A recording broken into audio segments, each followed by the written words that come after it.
ustedes pues ya han visto o hicieron algún experimento en química, ¿verdad? ¿Ya? Esa imagen nos representa parte de lo que nosotros conocemos como el efecto Tyndall. ¿Qué es el efecto Tyndall? Ustedes se recordarán, ¿verdad, compañeros? De que cuando hay una suspensión coloidal, ¿verdad? Entonces las partículas reflejan la luz. Eso lo que hace es de que los rayos de luz se dispersen, ¿verdad? De una manera simple, ¿verdad?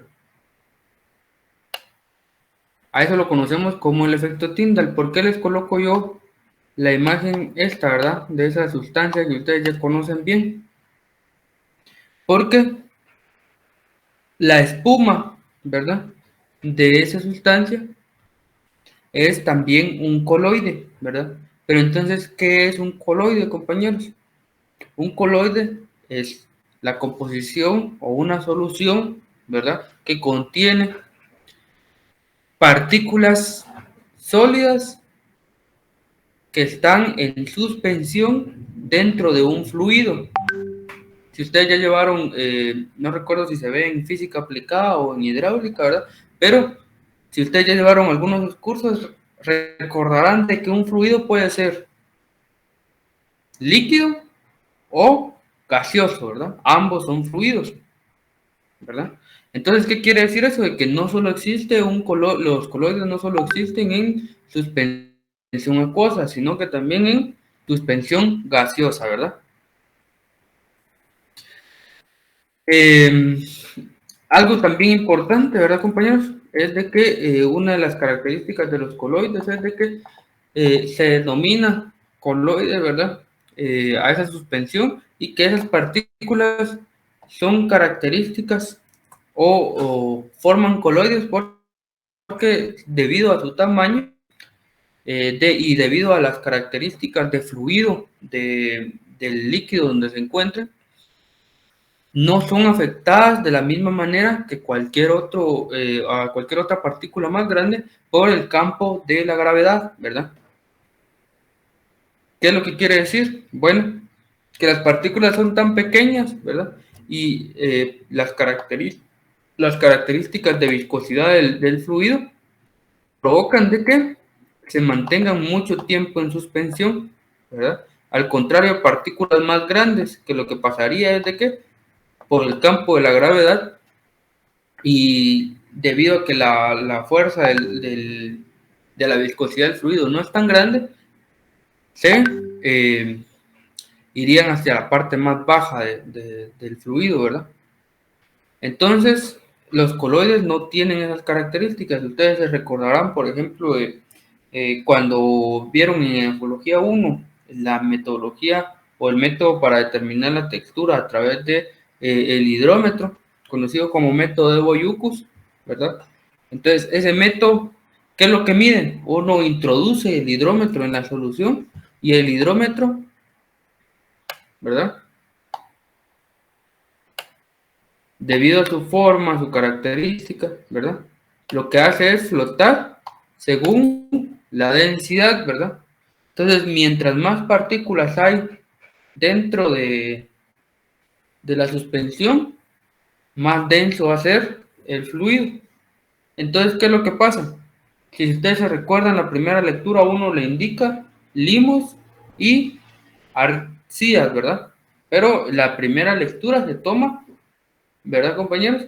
Casi que al instante de haber agitado la solución, casi al instante de haberla introducido, ¿verdad? ¿Qué es lo que nos quiere decir eso? De que en muy poco tiempo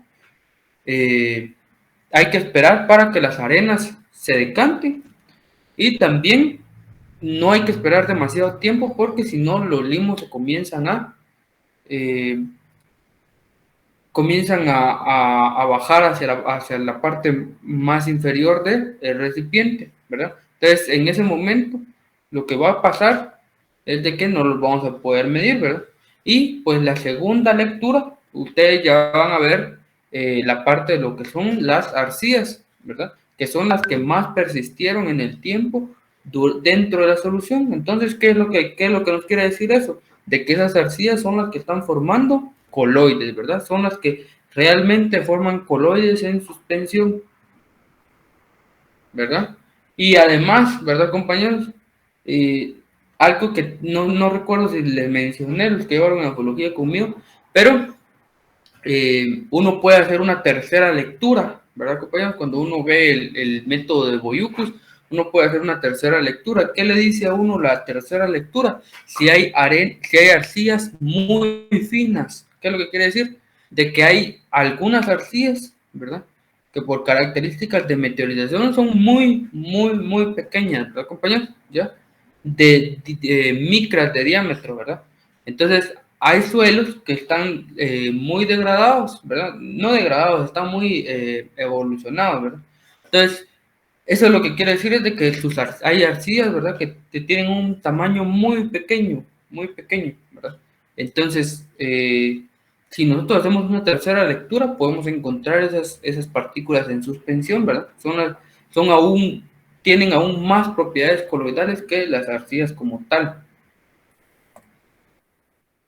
Entonces, ¿qué debemos saber de un coloide, compañeros? Primero, de que puede ser sólido, puede ser líquido, puede ser gaseoso, ¿verdad? Ahí se me olvidó colocar eso, ¿verdad? Porque están los soles, o sea, sólidos, los leófobos, ¿verdad? O sea, líquidos, y están los aerosoles, ¿verdad?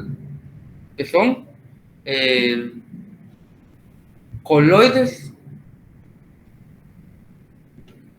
en suspensión gaseosa, ¿verdad?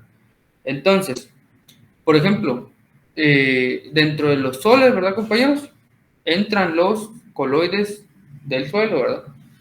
Los liófobos van a ser todos los coloides que naturalmente están en solución y los aerosoles van a ser todos aquellos coloides que se encuentran en, o todas aquellas suspensiones sólidas que se encuentran en estado gaseoso, ¿verdad? Por ejemplo, nosotros podemos mencionar el efecto que si ustedes han puesto atención, ¿verdad? A veces están las nubes, ¿verdad? Y cuando uno observa se ven rayos de luz, ¿verdad? Como que bajando la tierra así bien místicos, ¿verdad? Pero ¿qué es lo que pasa? Ese efecto, ¿verdad? Es provocado por la suspensión coloidal en el aire, ¿verdad? Entonces esas partículas que están en suspensión dispersan la luz, ¿verdad? Y la hacen y provocan ese fenómeno, ¿verdad, compañeros? Entonces, las propiedades que tienen los coloides, ¿verdad? ¿Qué es lo que, qué es lo que nos indican, por ejemplo, a nosotros cuando vimos la práctica de bases? ¿Qué les indiqué? De que esas bases están absorbidas por las arcillas y el humus del suelo, ¿verdad? Entonces, ¿qué es lo que pasa? Esa absorción es una característica de los coloides, ¿verdad, compañeros? ¿Ya? A veces cuando uno lee literatura, a uno, antes de explicarle cómo es que funciona la suspensión o cómo es que funciona la absorción en un suelo, le explican cómo es que funciona la absorción, ¿verdad?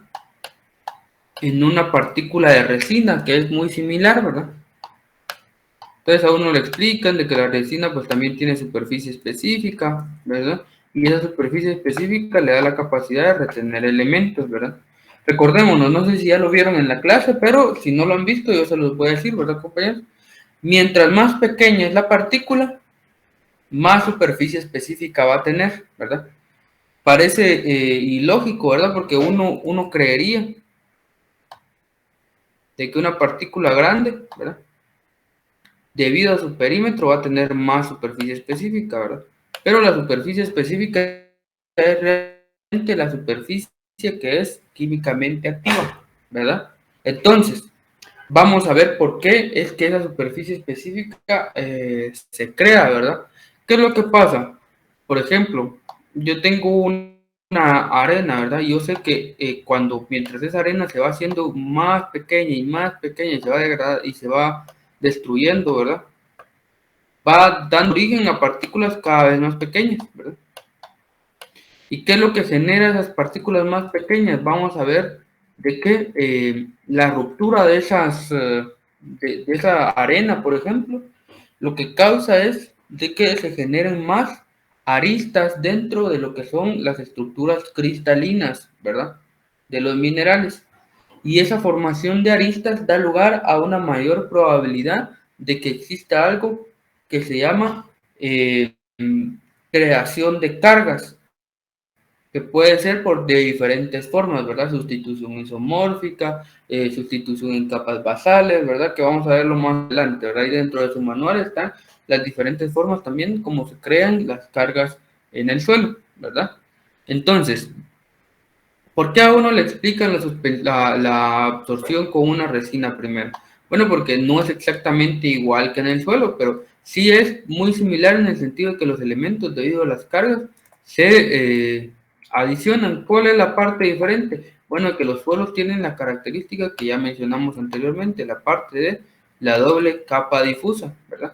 Que dentro de ella también hay absorción de elementos y también podemos mencionar la parte de que las resinas de las que nosotros hablábamos, que tienen capacidades de absorción, ¿verdad? Son,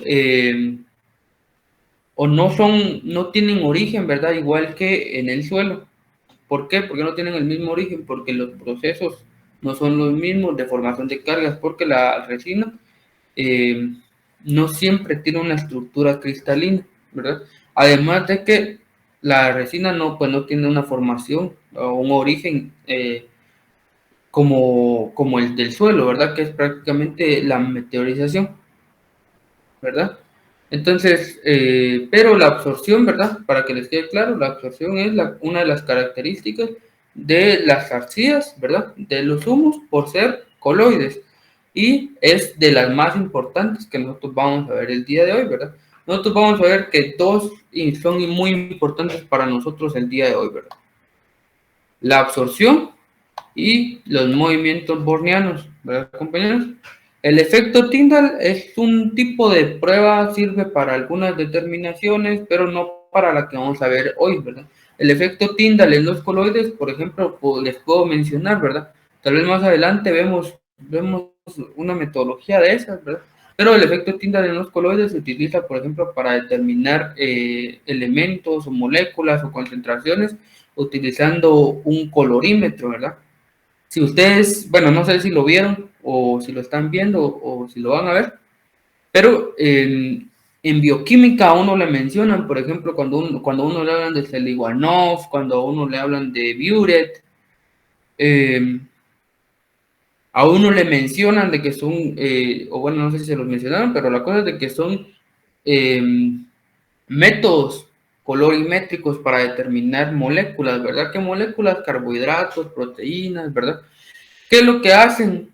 Cómo se, por ejemplo, vamos a dar un ejemplo de cómo funciona.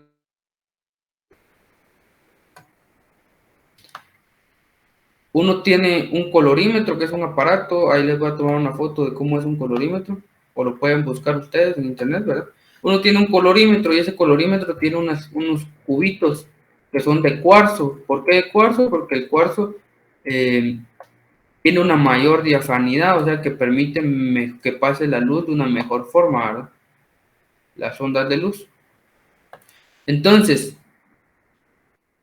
por ejemplo, uno tiene una solución clara, digámoslo así. Entonces la luz va a pasar muy bien por esa solución, ¿verdad?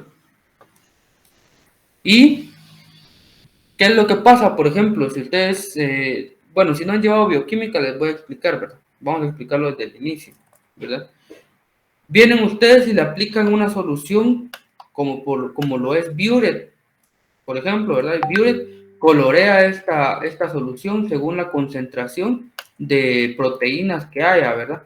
Entonces, a mayor cantidad de proteínas, más fuerte va a ser el color, ¿verdad? ¿Qué quiere decir? De que más fuerte va a ser la suspensión coloidal que hay en esa solución.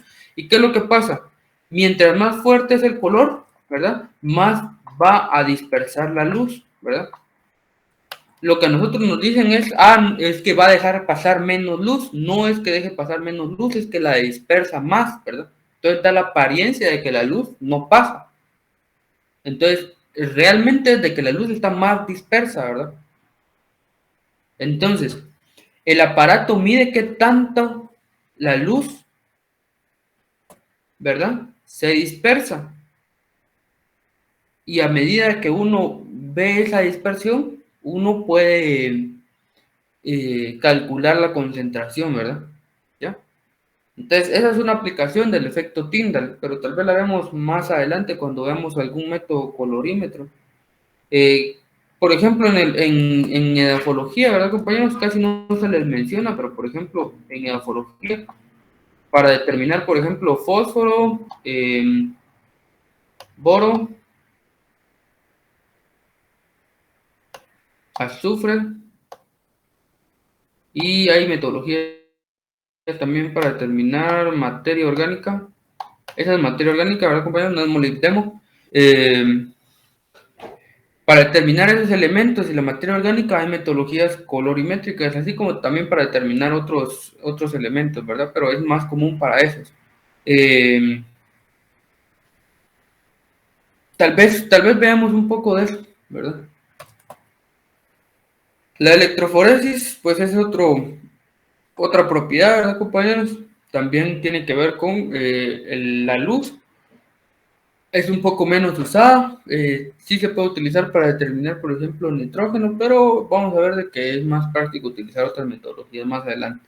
La diálisis es una de las más conocidas porque ustedes la han escuchado, tiene aplicación, por ejemplo, en la medicina, también tiene aplicación en algunas cuestiones medioambientales, pues se puede utilizar, por ejemplo, para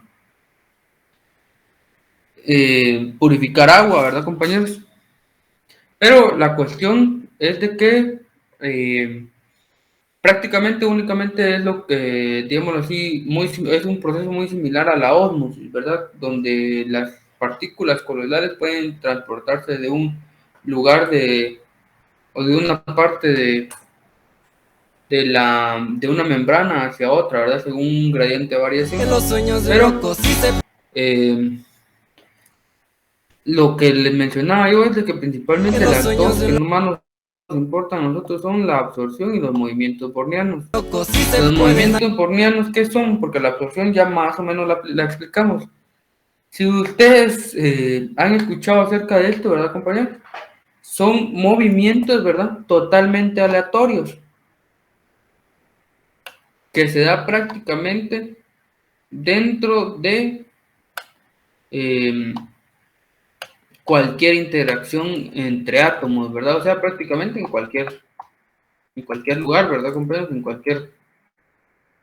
En todo, ¿verdad? Pero, ¿qué es lo que pasa? Dentro de la determinación de la materia, de la capacidad de intercambio catónico y de las bases es muy importante. ¿Por qué? Bueno, son movimientos totalmente aleatorios, ¿verdad? O sea, choques entre partículas totalmente aleatorios, que lo que causan, ¿verdad? Es de que si estos movimientos son muy elevados, nos quiere decir que hay mayor cantidad de choques entre partículas. Y si son muy bajos los movimientos, hay menor choques entre partículas. ¿Qué es lo que nos indica? De que hay mayor velocidad de reacción a mayor cantidad de movimientos bornianos, ¿verdad? Y eso lo que nos ayuda es a que la reacción se dé rápida, ¿verdad? O que la reacción se dé en mayor cantidad. En este caso, nosotros para nuestra determinación queremos que la reacción se dé más rápido, porque vamos a ver, y yo les voy a explicar por qué es que no deseamos de que la reacción se dé en mayor cantidad o que la reacción se salga de la cantidad que nosotros necesitamos, ¿verdad? Entonces, por última vez, compañeros, ¿qué es la SIC? La SIC es la capacidad que tienen las partículas coloidales, ¿verdad? Cuando hablamos de suelo, específicamente las partículas coloidales del suelo, como lo es la arcilla y el humus, de retener e intercambiar cationes, ¿verdad? Existe Una capacidad de intercambio aniónico sí existe, ¿verdad? También hay una capacidad de intercambiar aniones. A la sumatoria de estos se le puede conocer como capacidad de intercambio total o se le puede conocer como capacidad de intercambio iónico, ¿verdad? Porque adiciona lo que son los cationes y los aniones, ¿verdad? Entonces, no sé si se recuerdan, pero yo lo mencioné, o tal vez a ustedes no, pero hoy se lo puedo mencionar, ¿verdad? Dentro del suelo hay varias fracciones o varias formas de cómo están contenidos los elementos, ¿verdad? Hay fracciones en las que los elementos están de forma constitucional, ¿verdad? ¿Qué es lo que quiere decir? Que están constituyendo las partículas del suelo, ¿verdad? Por ejemplo, ¿qué es lo que quiere decir?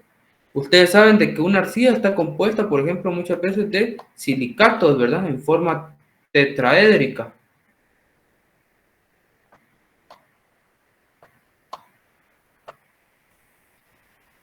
Entonces, el silicio ahí es un elemento de constitución porque está formando a la partícula del suelo, ¿verdad? ¿Qué otra forma puede existir? Puede existir la fracción fijada. ¿Qué es lo que quiere decir una fracción fijada? Bueno, más adelante les voy a explicar yo que estas aristas pueden ponerse, ¿verdad, compañeros? Puede eliminarse un elemento aquí, ¿verdad? Y puede introducirse uno aquí. Cuando las fuerzas cuando algún elemento queda dentro de esas aristas, atrapado por fuerzas muy grandes, vamos a ver de que ese elemento está fijado, ¿verdad? Entonces, el elemento está fijado. ¿Qué es lo que quiere decir? Es de que la fuerza que lo retiene es muy grande, ¿verdad? Y es muy complicado el romper ese enlace, ¿verdad? Son enlaces covalentes muy fuertes. ¿Qué otra forma hay? Bueno, hay formas intercambiables, que son las que sí entran dentro de la SiC, ¿verdad? O dentro de la capacidad de intercambio iónico, ¿verdad? ¿Qué es lo que quiere decir? De que un elemento de estos sale, ¿verdad? Y se queda otro elemento, pero no ese elemento que queda ahí no está fijado, ¿verdad? Por grandes fuerzas, entonces puede entrar y salir, ¿verdad? O sea, se puede poner en intercambio, ¿verdad? ¿Qué otra fracción hay de los elementos? Bueno, la fracción soluble, ¿verdad? No, esa fracción soluble no está dentro de las cargas del suelo, no está retenida por las cargas del suelo. ¿Qué quiere decir la fracción soluble? Bueno, de que la partícula está contenida dentro del agua del suelo, ¿verdad? ¿Ya? O sea, imaginémonos, pongámonos a pensar de que está la partícula del suelo, ¿verdad? Y la otra, la que está en solución, está flotando de una forma, ¿verdad? Sin tocar la arcilla, está flotando dentro del agua, ¿verdad? Entonces, esa es la fracción soluble, ¿verdad, compañeros? Es muy importante que ustedes sepan eso. ¿Por qué? Van a ver de que uno después se confunde un montón, ¿verdad, compañeros? Yo les doy este chivo, a mí no me lo dieron, ¿verdad? Y cuesta aprender mucho esa cuestión, ¿verdad? Uno muchas veces se confunde entre el elemento que está constituido, el elemento que está fijado, el elemento que está intercambiable y el elemento que está en solución, ¿verdad? Es muy importante. ¿Saben por qué? Porque muchas veces, ¿verdad? Y eso es muy frecuente, yo lo he visto muchas veces, cuando a uno le dan resultados, uno no sabe ni cómo interpretarlos, ¿verdad? Los resultados del laboratorio. Uno piensa que todo lo que le reporta el laboratorio es lo que contiene el suelo, ¿verdad? O que todo lo que contiene el suelo es para la planta, ¿verdad? Entonces, eso es algo que está muy equivocado, ¿verdad, compañeros? ¿Ya? Y en el laboratorio, en este laboratorio nos vamos a centrar mucho en que ustedes por lo menos sepan identificar, ¿verdad? ¿Qué significan los valores que ustedes obtienen? ¿Alguna duda hasta el momento? Solo una pregunta. Ajá. En la parte de absorción y absorción es diferente porque mencionabas al inicio que era absorción, entonces me quedó duda porque el ingeniero decía que era absorción en esa parte. No, es que miren, pues, sí es diferente. La absorción La absorción es cuando los elementos están contenidos en las cargas, pero se pueden intercambiar. La adsorción es cuando el elemento ya está fijado, ¿verdad? O sea, la partícula tiene una capacidad de adsorción. La adsorción es cuando sí el elemento está retenido por la carga, pero por una fuerza bastante grande, es un enlace covalente, ¿verdad? Cuando nosotros hablamos de absorción, ahí estamos diciendo que el elemento está retenido por la carga, pero tiene la capacidad de ponerse en intercambio. No sé si soluciono tu duda. Yo tengo una, no entendí muy bien lo de fracción soluble. Sí, tal vez reforzar un poquito. Me quedé un poquito aquí apuntando y ya no logré. Bueno, minor también lo de soluble, ¿va? Sí, sí. Ah, va. Miren, pues, eso a veces cuesta un poquito encontrar el lado, pero vean, pues. Vamos a hacer un ejemplo. Imaginémonos de que ese círculo que acabo de dejar es una arcilla, ¿va?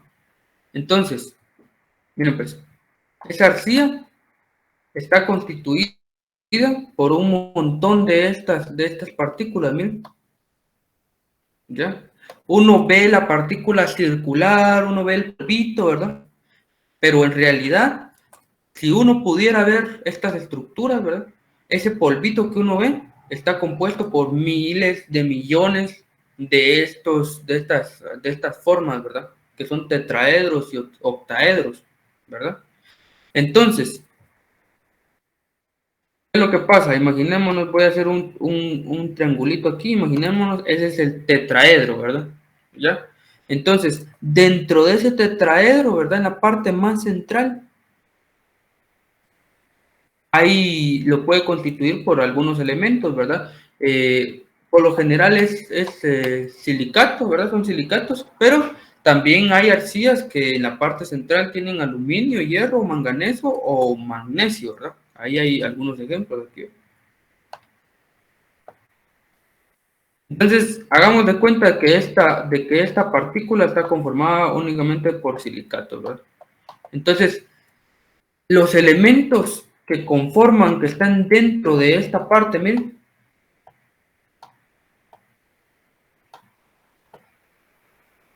que están dentro de las aristas, son elementos de constitución, ¿verdad?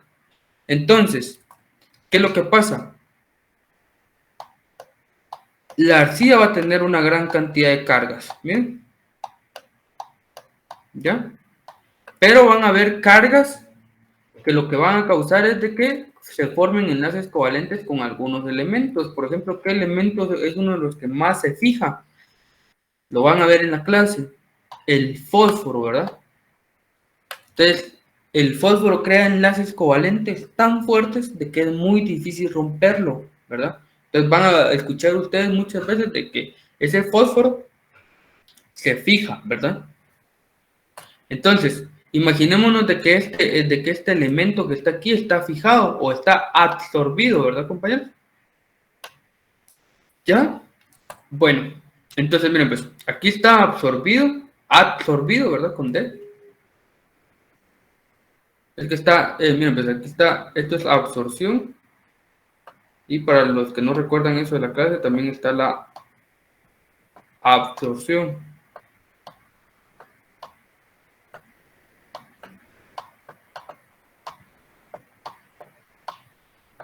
Entonces, este elemento está absorbido, ¿verdad? Entonces, bien, y aquí afuera, digámoslo así, hay elementos que no están fijados, sino que están intercambiables, ¿verdad? ¿Qué es lo que quiere decir? De que la partícula los puede retener por la carga, pero también los puede soltar y los puede volver a absorber si es que no los absorbe la planta, ¿verdad? ¿Ya? Entonces, esos están en forma intercambiable, ¿verdad? Pero recordémonos, ¿verdad, compañeros? De que la partícula cuando está humedecida, ¿verdad? Está rodeada por una película de agua, Y esa película de agua, el agua capilar, es el agua que pueden aprovechar las plantas, ¿verdad? Hay partículas o hay elementos que no están contenidos dentro de la... No están ni amarrados por las cargas, ni están fijados por las cargas, ni están en forma de constitución de la partícula, sino que están flotando en el agua. Imaginémonos que flotan, ¿verdad? O sea, no están conectados con ninguno de estos, ¿no? No están conectados, ¿verdad? ¿Qué es lo que nos quiere decir que floten en el agua? ¿O qué les quiero dar a entender? De que están en solución del agua, ¿verdad? ¿Ya? Imaginémonos, por ejemplo, cuando ustedes tiran azúcar o tiran sal en el agua y la mezclan, ¿verdad? Así están esos elementos, ¿verdad? Ustedes no los pueden ver porque están flotando en esa agua, ¿verdad? ¿Ya? Entonces, estos son los elementos dentro, compañeros, esos son los elementos más disponibles para la planta, ¿verdad? ¿Qué ejemplo les puedo poner yo? Bueno, estos elementos, ¿qué importancia tienen? Bueno, ustedes han escuchado muchas veces hablar de la hidroponía y del fertirriego y de todo eso. Bueno, esas técnicas se basan en ese tipo de elementos, en los elementos que están solubles. ¿Por qué? Bueno, va a ver ustedes, por ejemplo, investiguemos, ¿verdad, compañeros? Pero si ustedes ven, cuando nosotros hablamos de hidroponía, ¿verdad? O de cultivo en sustratos, ¿verdad? Nosotros vamos a ver de que esos sustratos no tienen una alta capacidad de intercambio catiónico, sino que imaginémonos de que tienen cero cargas, ¿verdad? No están cargados eléctricamente. ¿Qué quieren decir? De que no retienen elementos, ¿verdad? No tienen la capacidad de retener elementos. Agua. ¿Y qué es lo que pasa? Como no tienen capacidad de retener elementos, cuando yo le aplico los elementos que están en solución o están disueltos en agua, esos elementos son fácilmente aprovechables para la planta, ¿verdad? Por eso es de que la hidroponía es tan eficiente, ¿verdad? ¿Qué es el problema que da eso? De que la hidroponía, ¿verdad? El problema que causa es de que si yo aplico demasiada concentración de esos elementos en solución, elevo demasiado la conductividad eléctrica y eso es indicativo de que voy a causar una deshidratación en las raíces de la planta por intercambio osmótico, ¿verdad? ¿Alguna duda?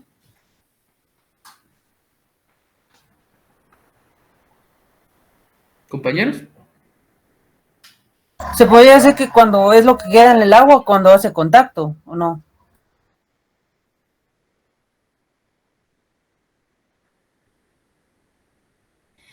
Es solo lo que está en suspensión de agua. O sea, está flotando en el agua, solo, digámoslo de esa forma, ¿va? O sea, no está retenido por ninguna fuerza, solo está dentro del agua.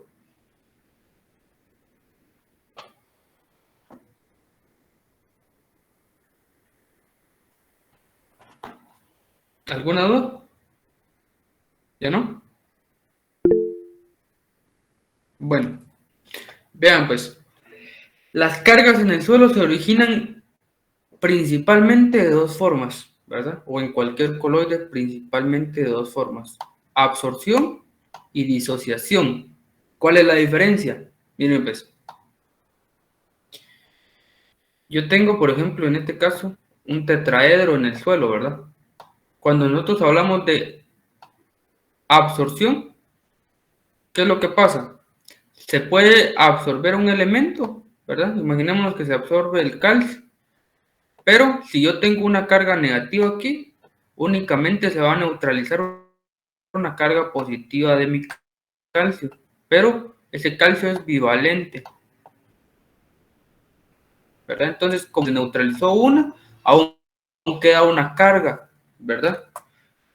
Entonces, el elemento queda absorbido en el mineral, pero de todos modos generó una carga positiva, ¿verdad? Entonces, ahí se da la generación de una carga en el coloide, ¿verdad?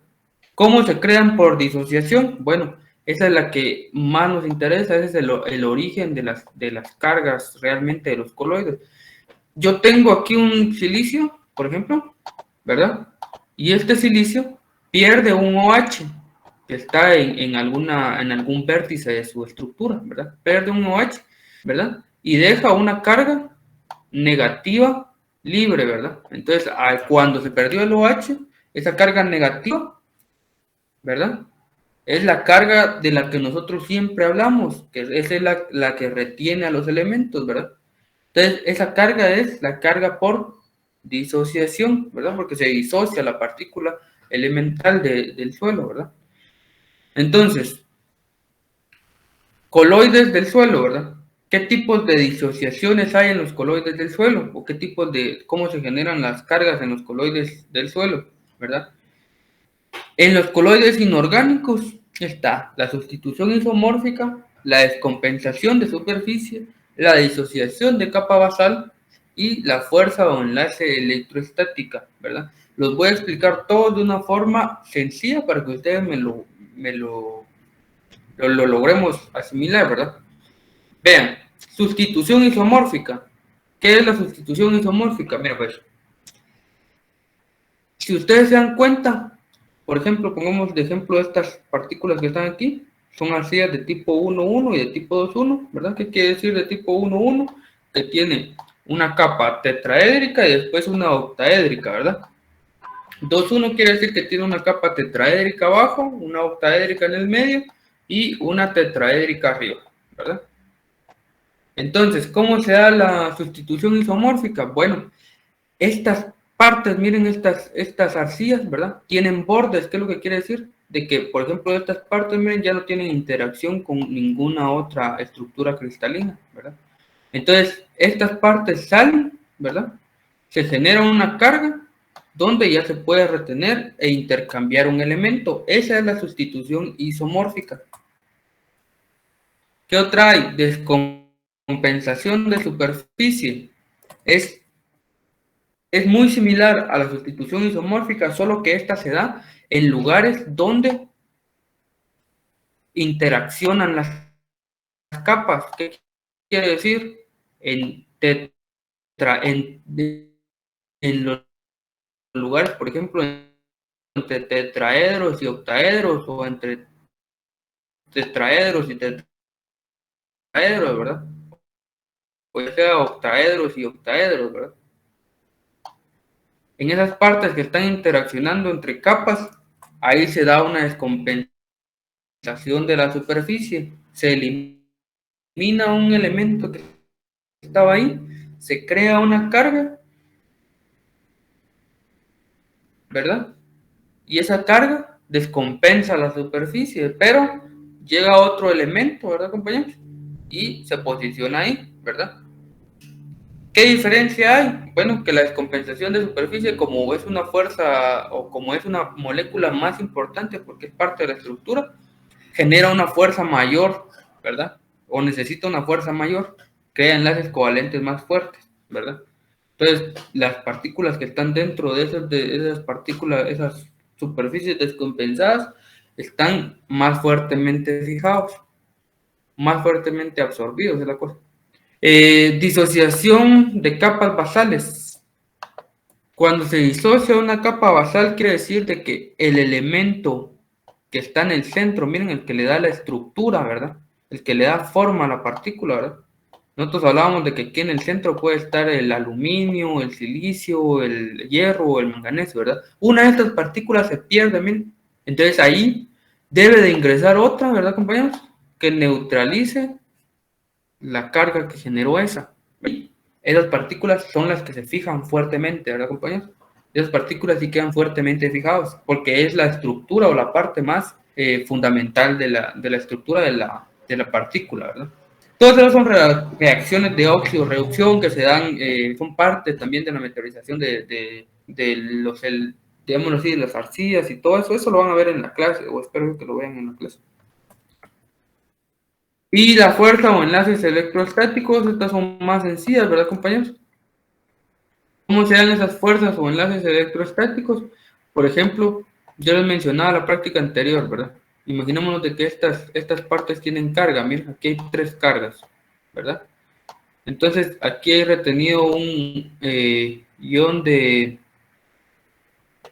potasio, y aquí abajo está retenido un ion de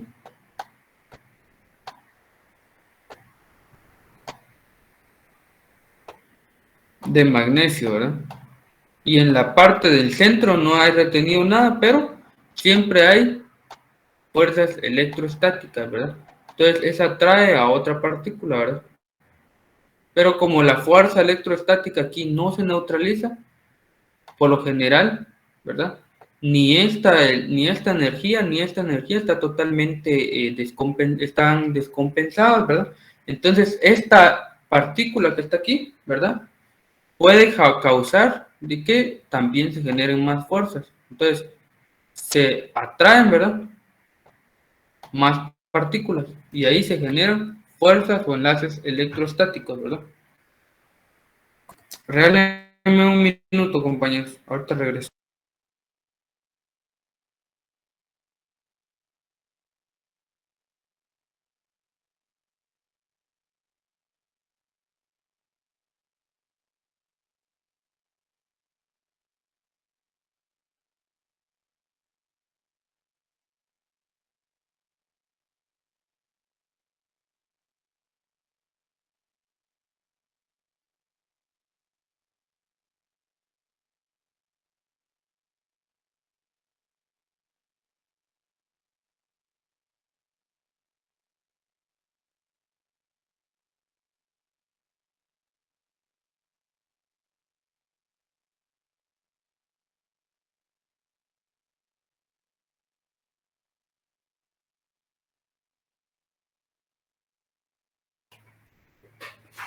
Bueno, disculpen, compañeros, por la interrupción. Entonces, vean, ¿qué otra forma hay de que se generen? En los coloides orgánicos existen dos formas, las disociaciones ácidas y las básicas, ¿verdad? Entonces, estas son más sencillas, ¿por qué? Bueno, ustedes van a recordar de que hay grupos carbonilos, ¿verdad? Y también grupos hidroxilo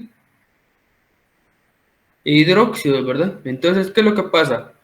Cuando la reacción da origen a la liberación de un grupo OH, o sea, un hidróxido, ¿verdad? Va a ser una reacción básica.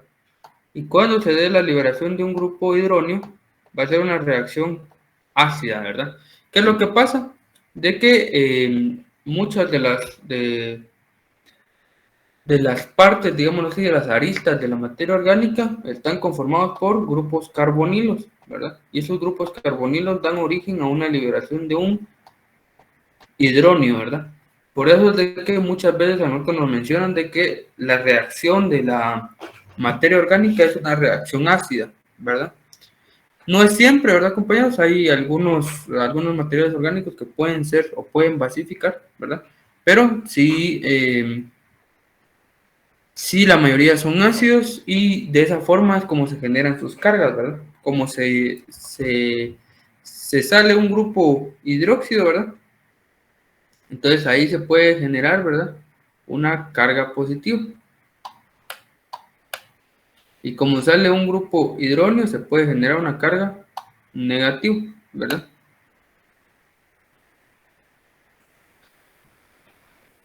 Vean, ¿cuál es la parte, cuáles son los factores determinantes para la SIC, ¿verdad? O los factores más importantes para determinarla, ¿verdad? La sustitución isomórfica, porque es la que más se da, de todas las que yo les mencioné, la que más se da. Mientras más sustitución isomórfica haya, más cargas va a tener el suelo. Y nosotros no podemos propiciar esa sustitución isomórfica en el laboratorio, ¿verdad? ¿Por qué? Porque si nosotros durante la determinación de la capacidad de intercambio catiónico propiciamos sustitución isomórfica, estamos mintiendo porque estamos elevando la capacidad que tiene el suelo de retener e intercambiar elementos y estamos afectando la medición, ¿verdad? Nosotros queremos saber la capacidad de intercambio catiónico que hay en campo, ¿verdad? No la máxima que puede expresar una arcilla.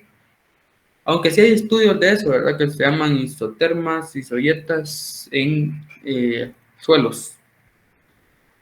Entonces, la clase textural, ¿verdad, compañeros? Ustedes ya saben, por ejemplo, la arcilla tiene una mayor capacidad de intercambio catiónico, lo que quiere decir de que, por supuesto, la clase textural nos indica más o menos, o nos guía más o menos a qué capacidad puede tener el suelo de intercambiar cationes, ¿verdad? El material parental, ustedes ya saben de que según el material parental, así va a dar origen a diferentes minerales, y esos diferentes minerales van a dar origen a diferentes cantidades de cargas, ¿verdad?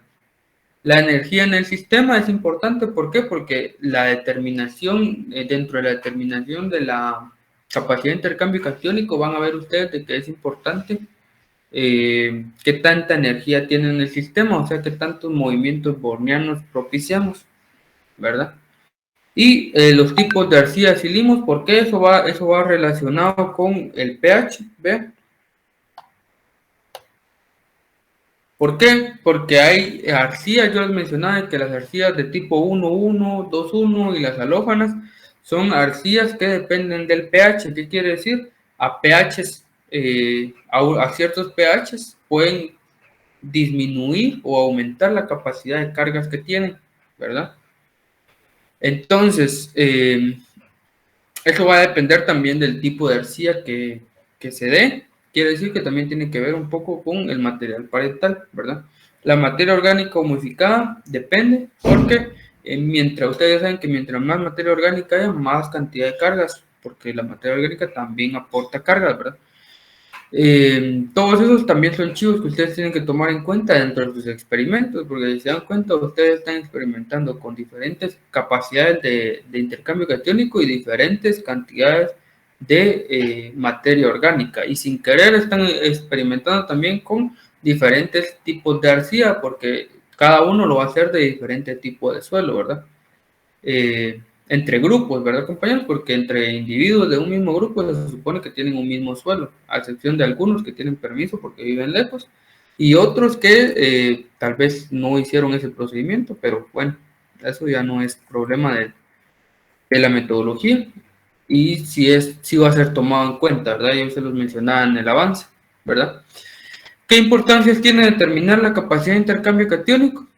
Bueno, en la clasificación de suelos es muy utilizado para la generación o la obtención de la taxonomía de un suelo, que van a ver ustedes de que, por ejemplo, si ustedes llevan el curso de clasificación de suelos, van a ver de que las claves a uno le piden, ¿verdad, compañeros? Tipo de arcilla tal, ¿verdad? Que presenta una capacidad de intercambio catiónico que va entre tanto y tanto, ¿verdad?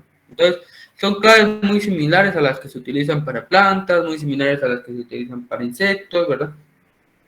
Entonces, para eso se utiliza en clasificación de suelos, en edafología se utiliza para determinar, ¿verdad, compañeros? La capacidad buffer que tiene un suelo, ¿verdad? Qué tanto el suelo puede retener elementos, ¿verdad? Sin variar sus características, ¿verdad? La SIC es la que provee al suelo de una capacidad buffer, ¿verdad? Y esa capacidad buffer también es una capacidad que nos beneficia, digámoslo así, dentro del desarrollo de las plantas.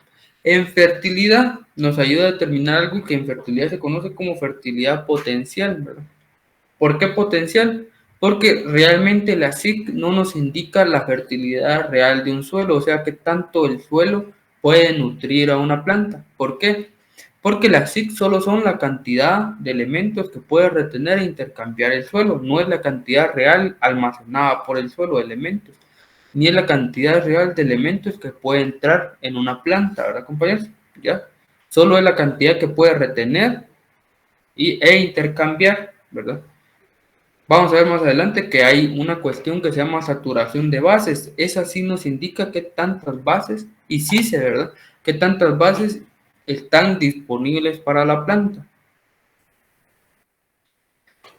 Entonces, vean, la metodología que nosotros vamos a ver y que dentro de la tarea que yo les dejé, hay un video para que ustedes lo vean. La metodología es, o el método es el método de Pitch, ¿verdad? Que utiliza acetato de amonio y cloruro de sodio, ¿verdad? El acetato de amonio tiene como finalidad desplazar y extraer las bases, ¿verdad? Y el cloruro de sodio tiene como finalidad desplazar y extraer el amonio que le metimos al principio, ¿verdad? ¿Por qué? Porque cuando yo extraigo, ¿verdad, compañeros? Las bases, yo ya tengo la posibilidad de cuantificarlas en el espectrofotómetro, ¿verdad? Cuando yo extraigo el amonio que yo introduje al principio, ¿qué es lo que causa? Bueno, si se supone, ¿verdad, compañeros? De que yo tengo una arcilla, esa arcilla tiene un montón de cargas, ¿verdad? Y vengo yo, elimino las bases e introduzco el amonio, ¿verdad?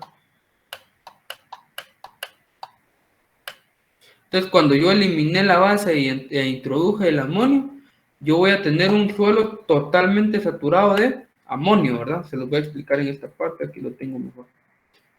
Miren, pues, aquí el coloide tenía retenido el calcio, por ejemplo, y el aluminio, ¿verdad? ¿Ya? Entonces yo lo introduzco el acetato de amonio, aquí solo dice amonio, ¿verdad? Pero porque es el que se introduce. Pero realmente uno aplica ese amonio en una solución de acetato de amonio, ¿verdad? Entonces el amonio queda totalmente... Si ustedes le calculan que... ¿verdad? Y todos los iones, ¿verdad, compañeros? De calcio, magnesio, sodio y potasio, quedan retenidos en la solución que nosotros extrajimos, ¿verdad? Entonces nosotros colectamos esa solución. Sin fecundación. Miren, aquí ya están las soluciones ya colectadas. Cuando estemos hablando es el resultado de cuando uno ya aplica el acetato, ¿verdad? Entonces uno esta solución la introduce dentro del espectrofotómetro y a uno el espectrofotómetro le va a dar una concentración en partes por millón que tenía el suelo. Esa concentración en partes por millón es la concentración que tenía el suelo de esos elementos, ¿verdad? Entonces, ¿qué es lo que pasa? Tiene uno, ¿verdad, compañeros? Ya tiene el suelo totalmente saturado de amonio, ¿verdad? Entonces, uno le aplica alcohol etílico porque a veces se queda amonio que no está retenido por el suelo, sino que si ustedes le calculan que cada uno de ellos nos llevaría... El etílico lava ese amonio que está en exceso, ¿verdad? Y ya solo queda el que está retenido por el suelo, ¿verdad? Entonces uno le aplica cloruro de sodio y ¿qué es lo que pasa? El amonio se va, iones, ¿verdad? Y el sodio, por supuesto, nosotros sabemos de que se queda absorbido, ¿verdad? Entonces si ustedes se ponen a pensar, bueno, si yo tenía absorbido todo el amonio por todas las cargas del suelo, ¿qué es lo que va a pasar? Cuando yo cuantifique la cantidad de amonio, automáticamente va a ser igual a la cantidad de cargas que tenía el suelo, ¿verdad? Porque el suelo estaba totalmente lleno de amonio, ¿verdad? Las cargas del suelo estaban totalmente llenas de amonio. Entonces, las cargas de amonio van a ser exactamente igual a las cargas que tiene el suelo, ¿verdad? ¿Cómo cuantifico yo la cantidad de amonio? Bueno, se hace utilizando un destilador. Apréndanse estos reactivos, miren. Hidróxido de sodio, ácido bórico y ácido sulfúrico, ¿verdad? Ahorita les voy a explicar cómo funciona. De esto, miren, pues estos balones que están aquí se llaman balones aforados, ¿verdad? Esta es la solución que uno extrajo ya para calcular la SIC, o sea que aquí está retenido el amonio, miren. El NH4, ¿verdad? Entonces uno toma una pequeña, aquí están los balones otra vez, uno toma una pequeña alícuota, se llama, de estos balones, o sea 10 ml, los introduce en este tubo, ¿verdad? 10 ml en ese tubo. Entonces aquí está contenido el NH4. Este es un destilador de microkendal o de semimicrokendal en realidad. Antes era clasificado como microkendal, ahora se clasifica como semimicro porque ya hay unos más pequeños, ¿no? Entonces, este tubo, miren, le va a dejar caer hidróxido de sodio, ¿verdad? Lo que va a pasar con el hidróxido de sodio es que va a causar una reacción de oxidorreducción y lo que va a crear es de que el amonio ya no va a ser amonio, sino que se va a convertir en amoníaco, ¿verdad? Y si ustedes se recuerdan de su clase de química, ¿verdad? El amoníaco es gaseoso, ¿verdad? Entonces lo que hace el aparato es aplicarle también agua caliente para que la reacción sea rápida. Entonces el amoníaco va a subir aquí, miren, por este tubo y por este recipiente y se va a meter aquí y otra vez va a caer a un condensador. El condensador lo que va a hacer es regresarlo a una forma líquida. Aquí va a gotear, miren, y ahí va a encontrar una solución de ácido bórico. ¿Qué es lo que va a causar el ácido bórico? El ácido bórico, ¿verdad? Aquí está la reacción, ¿ven? El ácido bórico va a causar de que se esté generando, ¿verdad, compañeros? Amonio, ¿verdad? Y que siempre está en equilibrio, ¿verdad? El amonio le va a quitar un ion hidrógeno, ¿verdad? Se lo va a quitar, ¿verdad? Y se va a convertir en amonio y va a convertir esto en ácido,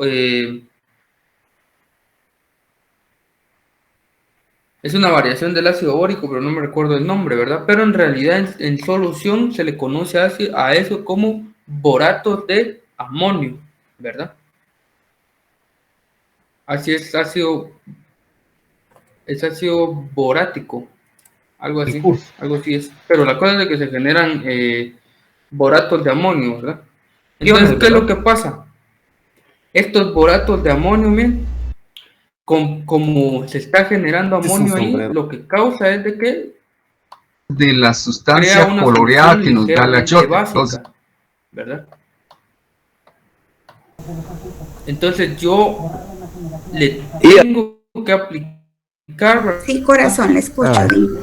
Los a mí primarios. el que Ajá. contiene el ácido bórico le aplico un indicador, ¿verdad? Que es un indicador de Chiro, se llama, que está compuesto por rojo de metilo y verde de bromotiol, ¿verdad? Ahí ustedes lo pueden ver en su manual y también en el video, ahí se ve cuando se aplica, ¿verdad? Entonces, cuando solo está el ácido bórico, tiene un color rojo. El rojo, el colorante o el indicador de Tashiro, ¿verdad? Por el rojo de metilo. Pero cuando ya está los boratos de amonio, ¿verdad? Y se convierte en básico o en ligeramente básico, toma un color azul. Entonces yo lo que necesito es que esta coloración azul regrese a ser roja, ¿verdad? O sea que el pH regrese a ser ácido. ¿Por qué? Porque entonces cuando se vuelve a ser ácido, ¿verdad? Es porque ya neutralicé todos los amonios. Entonces yo voy a utilizar la concentración que yo utilicé, o sea, voy a pensar de que la concentración que yo utilicé de ácido para neutralizar esos amonios va a ser exactamente igual que la cantidad de amonios que había. Entonces, en ese momento yo determiné la cantidad de cargas también, ¿verdad? ¿Y cómo se hace eso? Bueno, ustedes van a titularlo, ¿verdad? Si ustedes se recuerdan de química, uno titula, ¿verdad? Entonces, uno viene, ¿verdad, compañeros? Esto estaba azul y uno le aplica una cantidad de ácido hasta que se coloca otra vez rojo. O sea que el ácido sulfúrico que uno utilizó para titular, ¿verdad? Va a neutralizar a todos los amonios. Entonces la cantidad de ácido que yo utilicé para neutralizar los amonios es igual a la concentración de amonios que había. Y la concentración de amonios es igual a la cantidad de cargas que estaban en el suelo, ¿verdad? O sea, igual a la SIC, ¿verdad? Entonces yo, a partir de esta titulación es que ya puedo conocer yo cuánto de amonio tenía y cuánto de SIC tenía, ¿verdad, compañeros? ¿Ya? La explicación es más complicada que la realización de la metodología. Realizar la metodología es una cosa bien simple, ¿verdad, compañeros? No es algo muy complejo, ¿verdad? Pero la cosa es que nosotros también entendamos eso.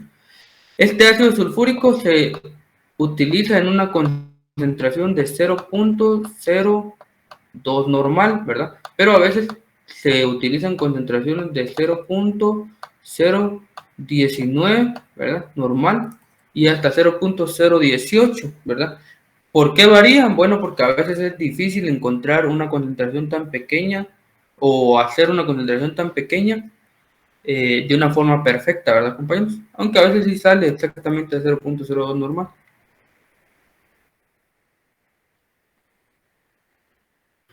Entonces, vean, todo lo que yo les mencioné, de alguna forma está resumido en eso. Miren, compañeros, ¿qué reactivos utiliza uno? Acetato de amonio, 1 normal, pH 7. ¿Por qué 1 normal? Porque uno tiene que conocer la concentración y esa concentración es suficiente para saturar el suelo, ¿verdad? ¿Por qué pH 7? Bueno, esa es una buena explicación que les puedo dar. Miren, pues, ¿se recuerdan de que yo les mencioné que habían arcillas que eran de tipo 1,1 o de 2,1 o alófanas que eran dependientes del pH? ¿Qué es lo que pasa con esas arcillas? Si yo no le coloco, ¿verdad, compañeros? El acetato de amonio pH 7, ¿verdad? Cuando liberen las bases, esos suelos se van a basificar demasiado las soluciones, ¿verdad? Y como son dependientes del pH y van a estar dentro de una solución básica, quiere decir de que su pH va a variar, ¿verdad? Entonces, ¿cómo se solucionó ese problema? ¿Verdad? Como su pH varía, van a variar sus cargas, ¿verdad? Entonces, uno no tiene que permitir de que esas cargas varíen demasiado. Entonces, ¿qué es lo que se hizo? Se utilizó una solución buffer. Si ustedes se recuerdan de su curso de química, ¿verdad? Cuando uno tiene una base como el amonio y un ácido como el acetato, a un pH determinado, uno tiene una solución buffer, ¿verdad? Entonces, una solución buffer o una solución tampón, ¿verdad? Entonces, ¿qué es lo que hace uno? Uno le aplica esa solución al suelo y uno la está tamponizando, ¿verdad? Entonces, uno viene, ¿verdad, compañeros? Si, por ejemplo, hay un suelo, imaginemos que tenemos 3 suelos, ¿verdad? Uno con pH neutro, uno con pH neutro, uno ácido y uno básico, ¿verdad? Entonces vengo yo y a todos los tamponizo, a todos los llevo a pH 7. Entonces yo estoy estandarizando la SIC, ¿verdad? ¿Y qué es lo que pasa ahí? Mientras mis suelos yo les estoy aplicando el acetato y ellos están liberando las bases y están fijando el amonio, ¿verdad? No, la solución buffer no permite que cambien su pH, siempre lo va a mantener a pH 7, ¿verdad? Entonces, ¿qué es lo que genera eso? De que yo no estoy permitiendo de que las cargas de esos suelos varíen, ¿verdad? Pero el problema es de que, por ejemplo, en los suelos ácidos, si las cargas de las arcillas fueran variables, ¿verdad? Porque no siempre son variables. Por ejemplo, cuando yo lo tamponizo, sí estoy cambiando las cargas, ¿verdad? No estoy permitiendo que que cambien demasiado, pero por ejemplo, si yo llevo mi suelo ácido de 5 a 7 de pH, ¿verdad? En ese cambio de pH, yo cambié las cargas, ¿verdad? O por ejemplo, si yo tengo el pH básico en el suelo y lo llevo ¿qué les digo yo? 9 a 7, igual, en ese cambio, yo cambié las cargas, ¿verdad? Pero ¿qué es lo que pasa? Es difícil, ¿verdad, compañeros? Determinar la cantidad de cargas o utilizar soluciones tampones para todos los tipos de pH de los suelos, ¿verdad? ¿Y cómo podríamos nosotros evitar eso? Bueno, habría que determinar si efectivamente la arcilla es, digámoslo así, dependiente o no del pH, ¿verdad? ¿Y cómo se determina eso? Bueno, es otra metodología, ¿verdad? Es otra metodología, es una metodología que vamos a ver más adelante, que es utilizando fluoruro de sodio, ¿verdad? Para determinar tipos de arcillas. Pero, ¿qué es lo que pasa? Yo no puedo ponerme a hacer todo ese proceso, ¿verdad? Para calcular la SIC, ¿verdad? Entonces, uno sopesa ese error, ¿verdad? Y uno prefiere tamponizar todos los suelos, estandarizarlos y todos determinarle su capacidad de intercambio catiónico a pH neutro, ¿verdad? Por eso se utiliza esa solución tampón, ¿verdad?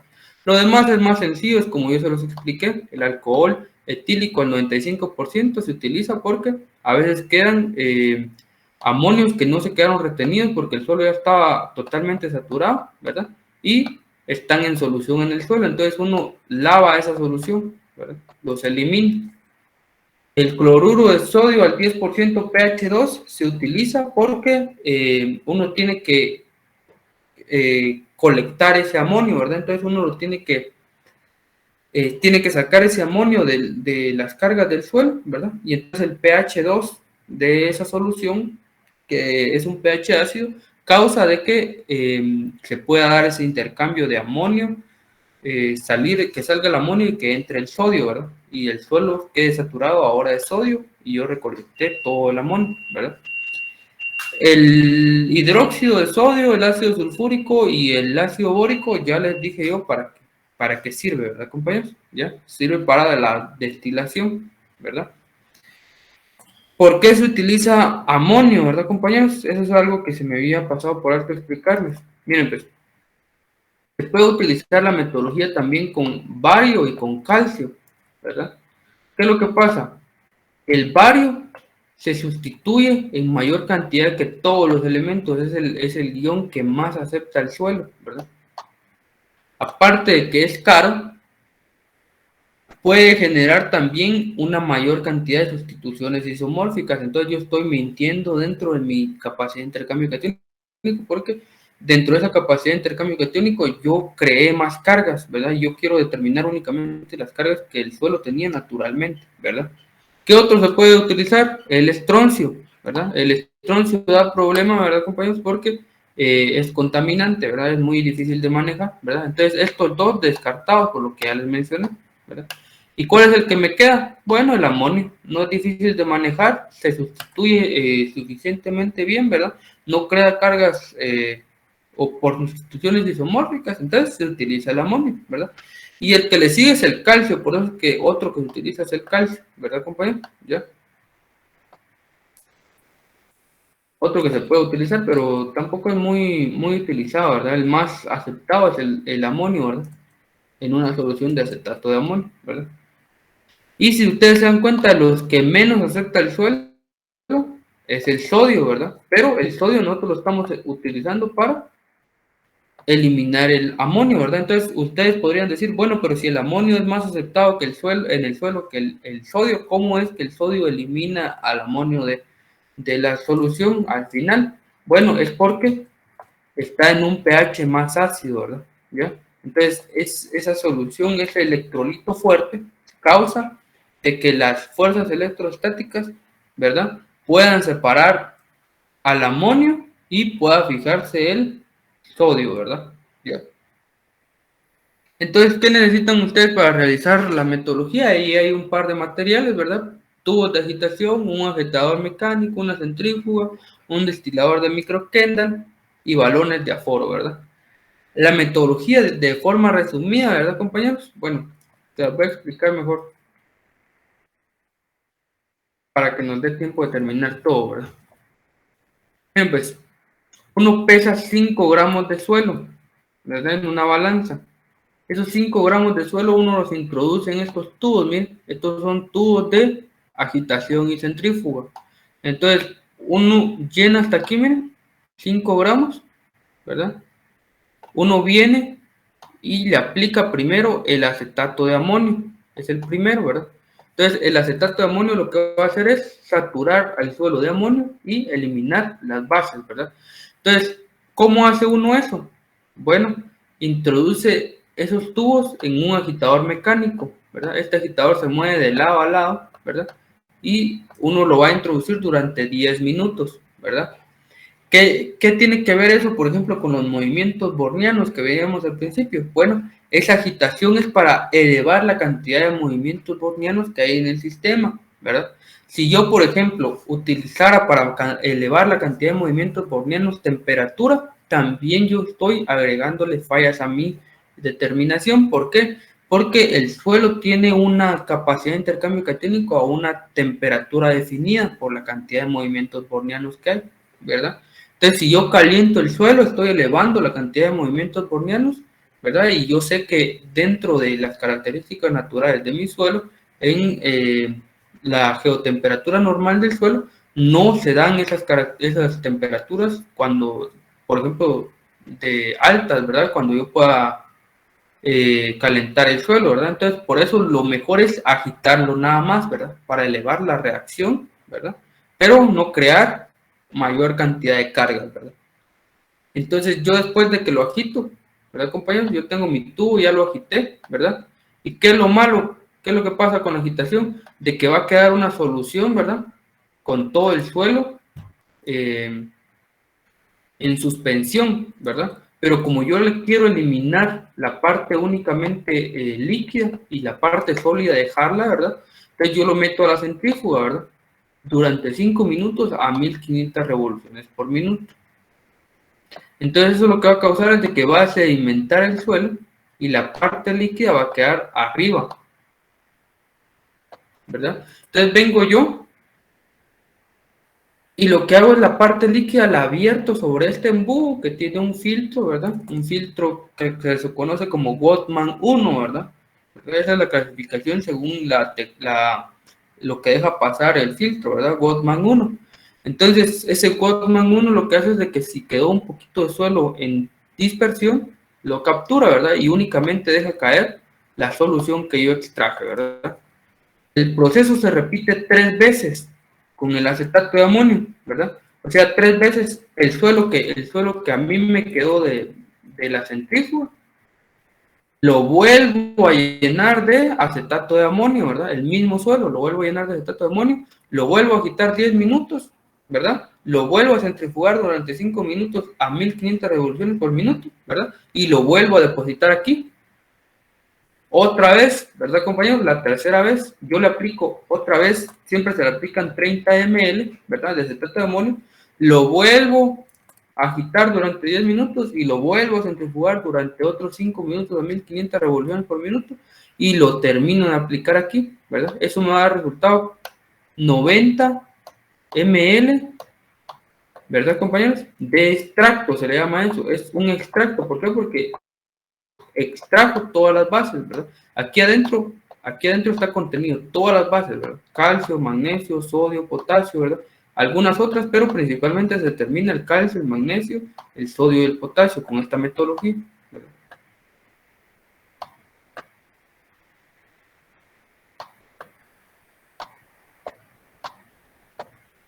Entonces, como ya llegó a 90 ml, pero mis balones aforados son de 100 ml, ¿verdad?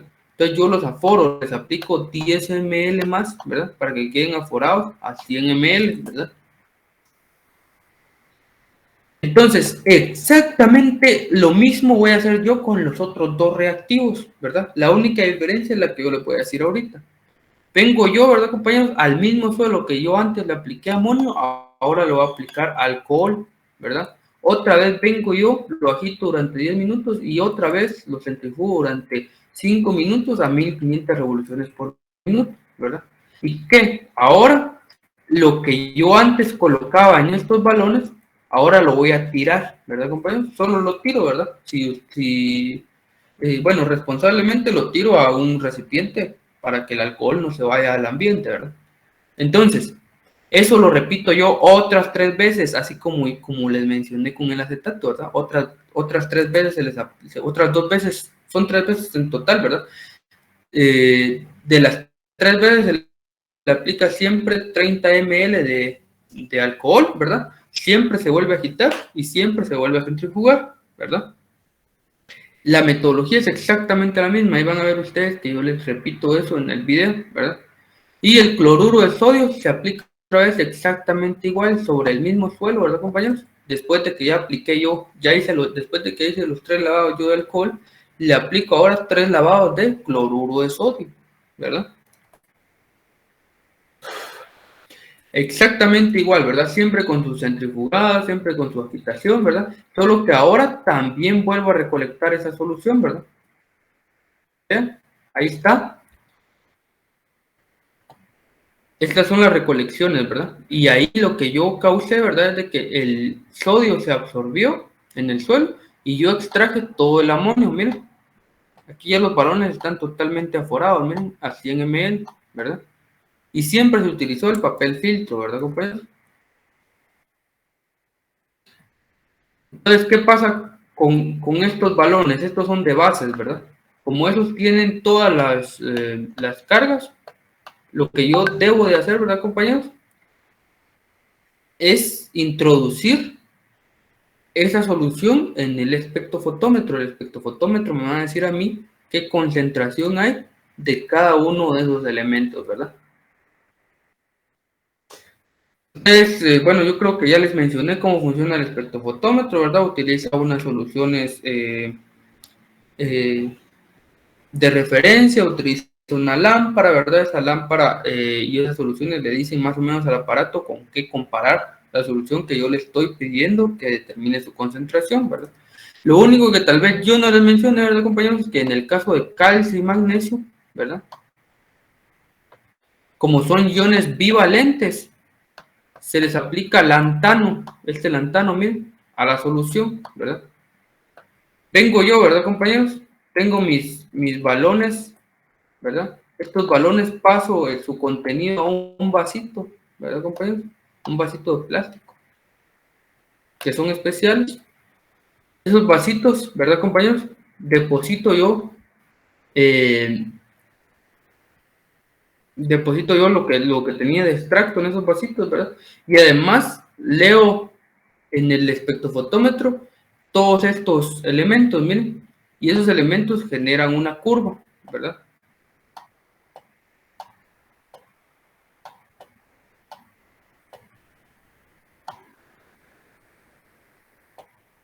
¿Verdad?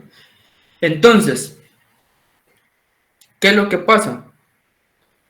Si yo me llegara a salir, o sea, si mi concentración dentro del suelo era tan alta, de que cuando yo extraje el elemento, mi concentración es bien alta, y me salgo de esa curva, yo tengo que hacer algo que se llaman diluciones, ¿verdad? ¿Qué significa esa dilución? Bueno, de que yo le aplico agua para bajarle la concentración y que la concentración caiga dentro de la curva, ¿verdad? Porque si el dato cae fuera de la curva, falla, ¿verdad, compañeros? Entonces, por eso es que se realizan estas curvas, ¿verdad? En el caso de calcio y magnesio, como son bivalentes, ¿verdad? En la solución tienden a generar, ¿verdad, compañeros? Enlaces electrostáticos con otros elementos, ¿verdad? Entonces, como generan esos enlaces a la hora que uno lee, uno puede tener problemas, ¿verdad, compañeros? De que la lectura sea demasiado baja porque hay demasiados elementos que están formando compuestos dentro de esa solución. ¿Cómo evita uno eso?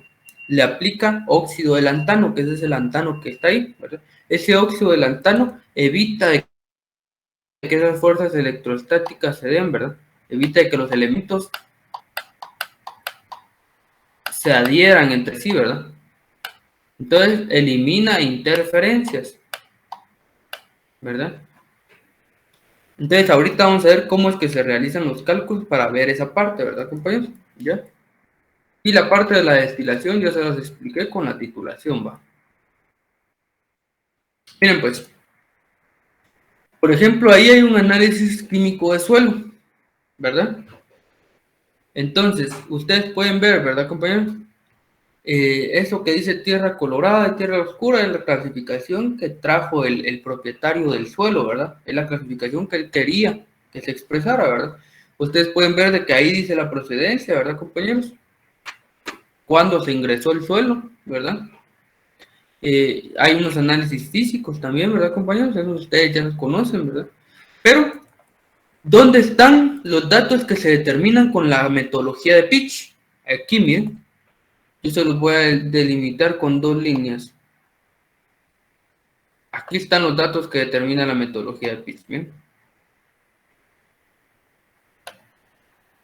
Y este también.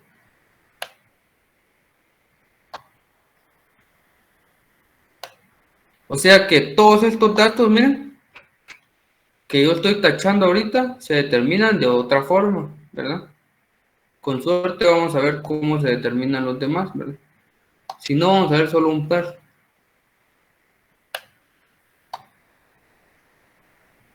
Entonces, si se dan cuenta, ¿qué determina la metodología de Pitch? Bueno, ahí dice, ¿verdad? Capacidad de intercambio catiónico, concentración de calcio, magnesio, sodio y potasio en equivalentes por 100 gramos y saturación de bases en porcentaje, ¿verdad? Entonces, yo les voy ahorita a poner un ejemplo, ¿verdad, compañeros? De cómo se determina la SIC, de cómo se determina el calcio, el magnesio, el sodio y el potasio, ¿verdad? Y la saturación de bases, ¿verdad? Entonces, vean bien estos valores, miren. Yo les voy a enseñar cómo es que se sacaron esos valores, ¿verdad? Y eso es para que ustedes se den cuenta que esos valores son datos reales, ¿verdad? Miren, pues, estos cálculos que están aquí, este número que está aquí, ¿verdad? Siempre al principio, es la concentración que me reportó mi espectrofotómetro de absorción atómica, ¿verdad? O sea que yo hice mi extracción, ¿verdad? Aquí está mi extracción, bueno, yo lo metí en los vasitos y después mis vasitos los introduje en el espectrofotómetro, ¿verdad? Y a cada elemento, para determinar cada elemento, utilicé diferentes lámparas. Esas cajitas negras que están ahí, miren, son las que contienen estas lámparas, ¿verdad? Estas lámparas son las que se introducen ahí, ¿verdad? Y cada vez que yo quiero determinar un elemento diferente, yo cambio la lámpara, ¿verdad? Entonces, esos datos que están ahí fueron determinados de esa forma, ¿verdad?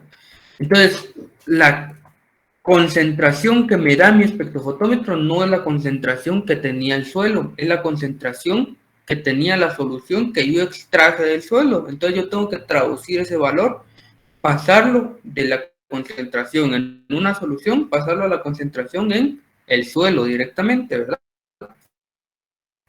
Entonces, la concentración en mi solución reportada por el espectrofotómetro de absorción atómica era de 1.9 partes por millón de sodio en el primer cálculo, ¿verdad? Entonces, si ustedes se recuerdan, yo les dije, ¿verdad, compañeros? Uno introduce 5 gramos de suelo a los tubos. Aquí están esos 5 gramos, miren. ¿Ya? Uno introdujo esos 5 gramos de suelo, ¿verdad, compañeros? Y uno extrajo 100 ml, ¿verdad, compañeros? ¿Por qué 100 ml? Porque son 90 ml de los lavados más 10 ml de agua destilada que uno usa para forar, ¿verdad? Ahí están los 100 ml, ¿verdad? Entonces, eso a mí ya me da la concentración, ¿no?, en partes por millón dentro del suelo, ¿verdad, compañeros? Entonces, yo voy a utilizar esto, todo eso se puede realizar de una forma estequiométrica, se los voy a enseñar, ¿verdad? Pero enfoquémonos en ver, ¿verdad, compañeros?, cómo se hace con una fórmula más sencilla, para que ustedes lo hagan de una forma más sencilla, ¿verdad? Sin embargo, vamos a ver, voy a tratar de explicárselos cómo se hace estequiométricamente, porque así ustedes no son tan mecánicos, ¿no? Entonces, vean, yo coloco esta solución, miren, dentro de esa fórmula, ¿verdad? En su libro está, en su manual está la fórmula. ¿Cuál es la fórmula? Partes por millón, ¿verdad?, del suelo, dividido la masa molecular del elemento partido la valencia multiplicado por 100, ¿verdad? Y esa fórmula, ¿qué me expresa? Bueno, me convierte las partes por millón en equivalentes por 100 gramos, ¿verdad? Entonces, vean, ahí se ve, ¿verdad, compañeros? 38 partes por millón que tenía el suelo, lo dividimos dentro de 22.9897, que es la masa molecular del sodio, dividido 1, porque la valencia del sodio es 1, y lo multiplicamos por 10, ¿verdad? ¿Ese 10 de dónde sale? Yo creo que aquí les había dicho 100, disculpen, era 10. ¿Este 10 de dónde sale? Cuando uno ya ve estequiométricamente, ¿verdad, compañeros? Llega un momento en donde uno tiene que convertir, ¿verdad? Si ustedes se dan cuenta, solo esta parte, miren, de lo que es masa molecular partido valencia, eso es igual a pesos equivalentes, ¿verdad? Entonces, para pasarlo a el equivalente, yo lo tengo que multiplicar por 1000. porque un peso equivalente tiene 1000 melequivalentes, ¿verdad? ¿Ya? Pero también, ¿verdad, compañeros? Pasa de que esto está expresado por gramo de suelo, ¿verdad? Pero como yo lo quiero convertir a melequivalentes por cada 100 gramos, ¿verdad? Llega un momento en el que estos 1000 se tienen que dividir dentro de los 100, estos 1000 de melequivalentes, ¿verdad? Se tienen que dividir dentro de 100, que son los gramos del suelo, ¿verdad? Entonces 100 dividido 1000 es igual a 10, ¿verdad? Se eliminan estos ceros y me queda este 10, ¿verdad? Ese 10 que está ahí, ese factor que está ahí, es el resultado de esa división, ¿verdad? Por eso es que se utiliza eso en la fórmula, ¿verdad? Entonces, si ustedes se dan cuenta, cuando uno desarrolla la fórmula, le queda que a uno en el suelo tiene una concentración de 0.17 melequivalentes por 100 gramos de sodio, ¿verdad? La misma, exactamente la misma lógica, compañeros, exactamente la misma lógica se utiliza para calcio, magnesio, potasio, ¿verdad? ¿Cuál es la diferencia? ¿O cuáles diferencias hay en el ejercicio? Miren, pues, por ejemplo, vean este caso, el de potasio, ¿verdad? Miren, igual, miren, estos dos factores, miren, 5 gramos de suelo por 100 ml de extracto, ¿verdad? Y aquí, miren, yo tengo, ¿verdad, compañeros? De que se hizo una dilución. ¿Qué tipo de dilución? Una dilución 1:5, ¿verdad? ¿Y cómo se hace esa dilución? Bueno, pasa, ¿por qué se hizo? Pasa lo que yo les mencionaba aquí,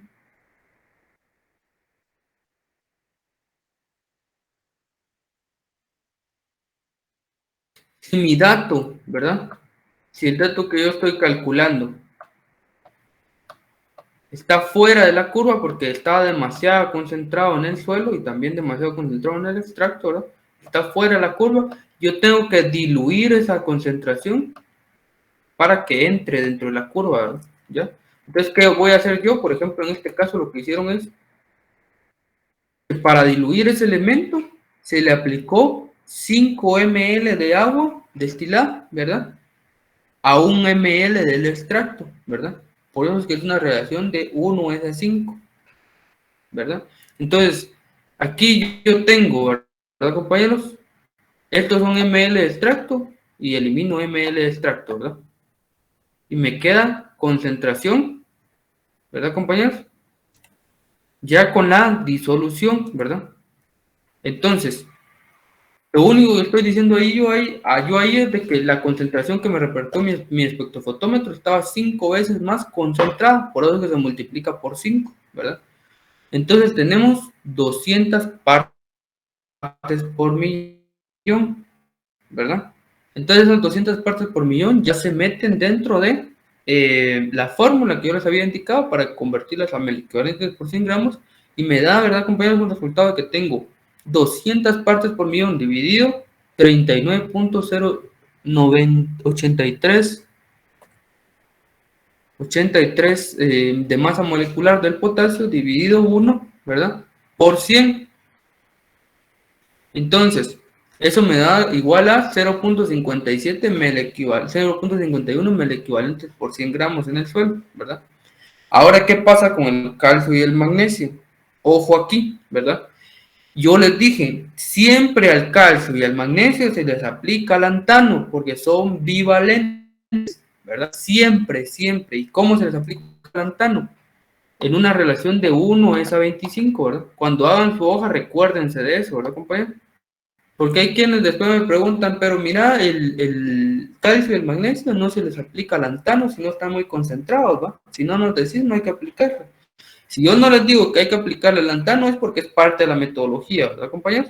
Hay cosas dentro que son parte de la metodología que ustedes tienen que saber, ¿verdad? Por ejemplo, si yo en la hoja de trabajo no les digo cuánto se pesó de suelo, es porque la metodología siempre dice que se tienen que pesar 5 gramos, ¿verdad? Entonces hay cosas que no hay que recordarles porque son parte de la metodología, ¿verdad? Esta es una de ellas, ¿verdad, compañeros? Siempre en calcio y magnesio se hace una dilución de 1:25, o sea, 1 ml del extracto se le aplican 25 ml de lantano para que no tenga interferencia, ¿verdad? Y el procedimiento es exactamente el mismo, miren. 5 gramos de suelo produjeron 100 ml de extracto, ¿verdad, compañeros? del extracto, elimino extracto. ¿Qué quiere decir? De que estaba 25 veces más concentrado, porque yo le apliqué 25 ml de lantano. Quiere decir de que yo tenía una concentración de 1100 partes por millón, ¿verdad, compañeros? Esas 1100 partes por millón yo las meto a la fórmula. ¿Qué diferencia tiene esta fórmula con la que estábamos viendo de sodio y potasio? Bueno, la única diferencia es de que el calcio y el magnesio son bivalentes, entonces yo divido la masa molecular dentro de 2 porque su valencia es 2, ¿verdad? Entonces 1100 dividido 40.08 dividido 2 por 10 me da un resultado de 5.49 equivalentes por 100 gramos, ¿verdad? Aquí estos 100 gramos se me pasaron para acá, lastimosamente, ¿verdad? Pero son 10.49 equivalentes por 100 gramos de suelo, ¿verdad? Y exactamente lo mismo aquí, exactamente lo mismo pasó con el magnesio. Lo único que cambió fue que el magnesio tenía una concentración diferente en el extracto y tiene una masa molecular diferente, ¿verdad? Y da un resultado de 1.69 equivalentes por 100 gramos, ¿verdad? En su hoja van a ver ustedes de que hay ejercicios donde el calcio y el magnesio, ¿verdad? También tienen una disolución. ¿Qué es lo que uno hace cuando el calcio y el magnesio tienen una disolución? Bueno, únicamente vengo yo y lo multiplico, ¿verdad, compañeros? Por el tipo de disolución que tenía, ¿verdad? En este caso, después de hacer esta multiplicación del lantano, vengo yo y hago otra, ¿verdad, compañeros? Por ejemplo, imaginemos que tenía una disolución de 1:10. ¿Qué es lo que hacemos? Bueno, colocamos aquí abajo un ml del extracto y decimos de que esa solución estaba otras 10 veces más concentrada, ¿verdad? ¿Ya? Y nos va a dar un valor bien alto, ¿verdad, compañeros? ¿Ya? Algunos a veces dicen, mira, es que a mí me parece demasiado grande la concentración de calcio, a mí me parece demasiado grande la concentración de magnesio, ¿verdad? Pero ¿en comparación a qué? ¿Cuál es la comparación que están utilizando ustedes para comparar calcio y magnesio? Porque diga 1000, porque diga 2000, porque diga 3000, no quiere decir que sea alto, ¿verdad, compañeros? ¿Ya? ¿Con qué lo comparan? ¿Verdad? Hay veces que sí, las concentraciones son bastante altas, ¿verdad? Pero hay que saber, ¿verdad?, por qué se dan, ¿verdad? Por ejemplo, ¿por qué calcio, magnesio, sodio y potasio son los elementos que determinan la capacidad de intercambio catiónico? Porque son los elementos más abundantes en el suelo, compañeros. Recordémonos de la teoría. En la teoría ustedes les indiquen de que esos elementos son de los más abundantes en el suelo, ¿verdad? ¿Por qué se expresan en melequivalentes por 100 gramos? Bueno, porque vean ustedes qué concentraciones tienen en partes por millón. Son concentraciones muy, se ven, ¿verdad, compañeros? Bueno, se expresan de una forma muy grande, ¿verdad? En una escala numérica son bien grandes. Pero cuando los pasamos a melequivalentes por 100 gramos, vean, se ven unos datos más pequeños, ¿verdad? ¿Ya? ¿Qué quiere decir? De que melequivalentes por 100 gramos es una concentración o expresa concentraciones más altas, de alguna forma, ¿verdad? ¿Ya? Y los expresa o da valores de alguna forma visualmente, ¿verdad? Más pequeños, ¿verdad? Y son más fáciles de comparar cuando tienen esos valores, ¿verdad? Por eso es que se hace ese procedimiento. ¿Alguna duda hasta el momento, compañeros?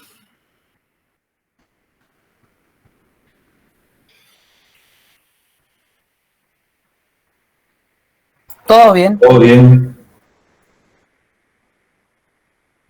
Bueno, compañeros.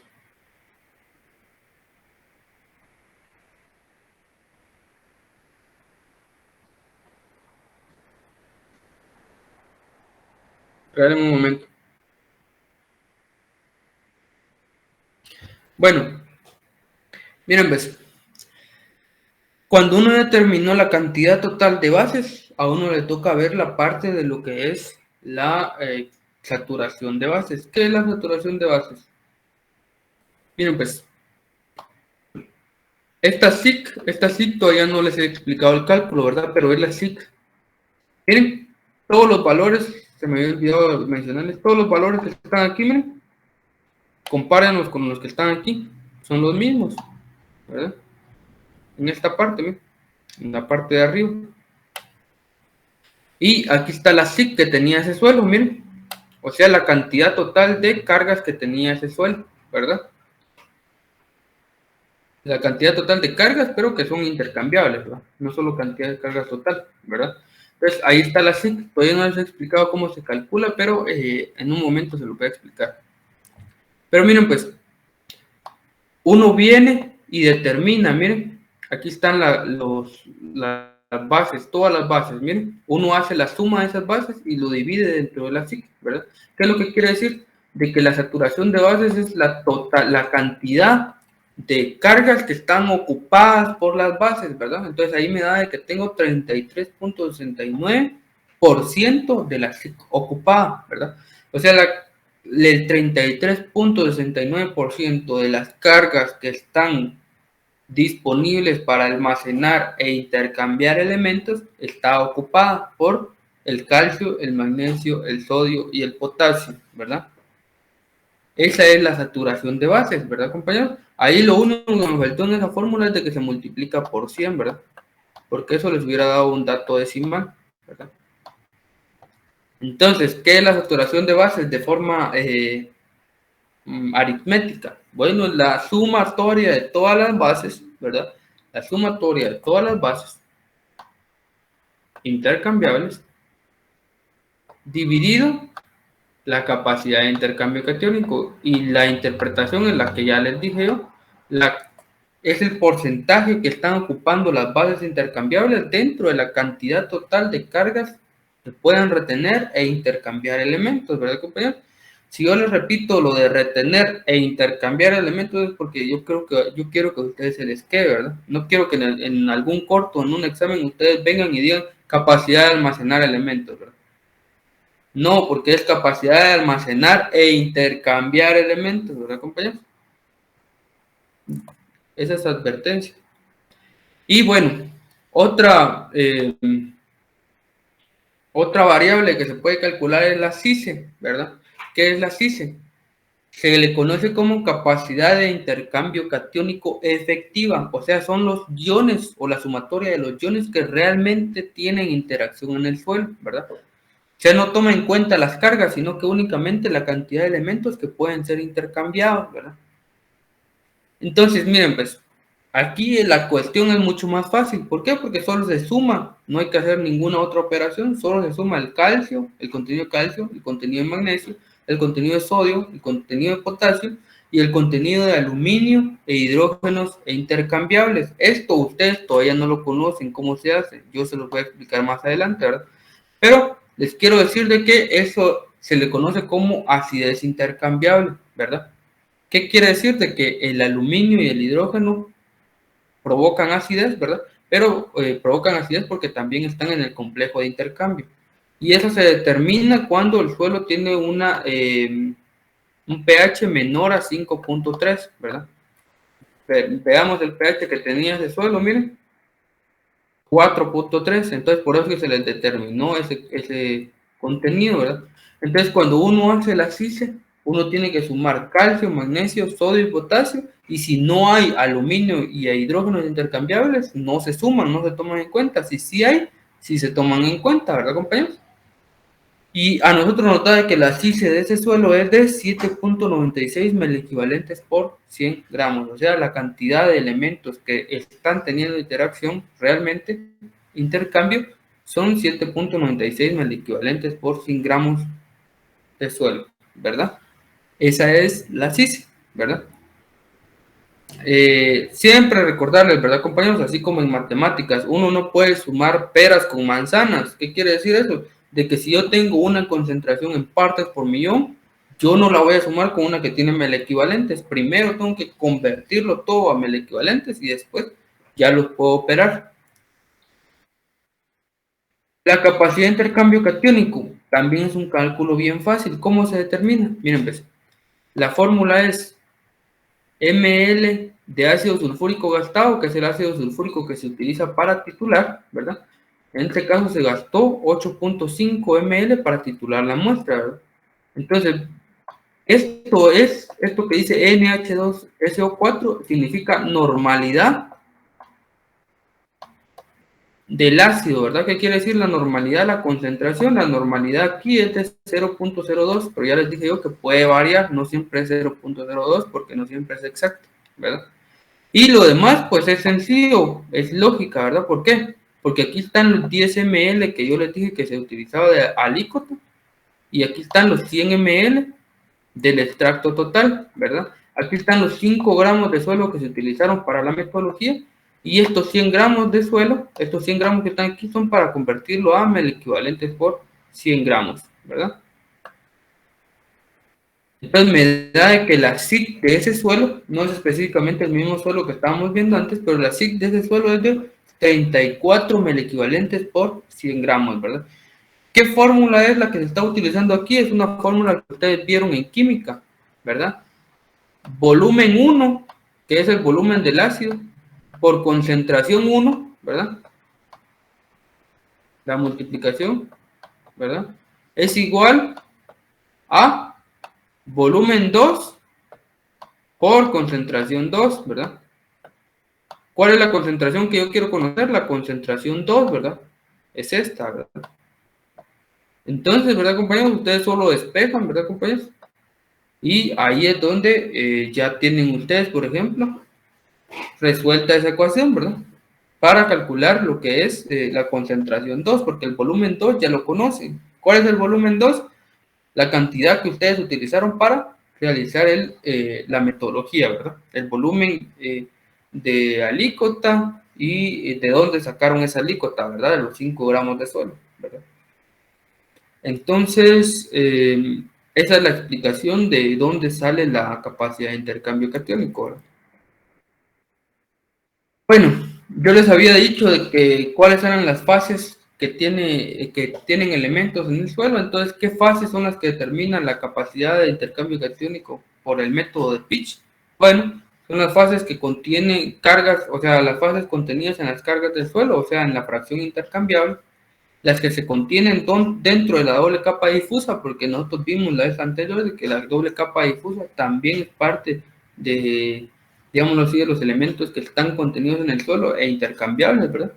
Y la fracción soluble, ¿verdad, compañeros? O sea, la fracción contenida en el agua. ¿Por qué esa fracción también? Aunque no la queríamos determinar, ¿verdad? Porque mientras nosotros colocamos un montón de soluciones, pues esos elementos se ponen en solución, y cada vez que nosotros aplicamos la solución a los balones, nosotros estamos aplicando o devolviendo esos elementos a los balones, ¿verdad? Y pues ahí hay una pequeña imagen, si ustedes quieren la pueden utilizar en algún momento para comparar algún valor, ¿verdad? Solo que esas están expresadas en centimoles por kilogramo, que es otra forma de expresión, ¿verdad? Siempre les hago mención de que es importante que ustedes recuerden cómo se convertía, por ejemplo, de moles a centimoles, de kilogramos a gramos, mel equivalentes a pesos equivalentes, qué es un peso equivalente, qué es una parte por millón, ¿verdad, compañeros? ¿Ya? Y ahí están las diferentes concentraciones de calcio, magnesio, sodio y potasio en diferentes suelos, ¿verdad? Su sumatoria de bases y su capacidad de intercambio catiónico, por si a ustedes les sirve en algún momento, ¿verdad? Hay más tablas de esas, inclusive en su manual hay una, creo yo, algo similar, ¿verdad? Bueno, compañeros, eso es todo por el día de hoy. Casi se me acaba la ficha, pero ¿tienen alguna duda? Yo creo que ahorita ya no me van a querer plantear dudas, aunque las tuvieran, ¿verdad? Pero igual se los pregunto.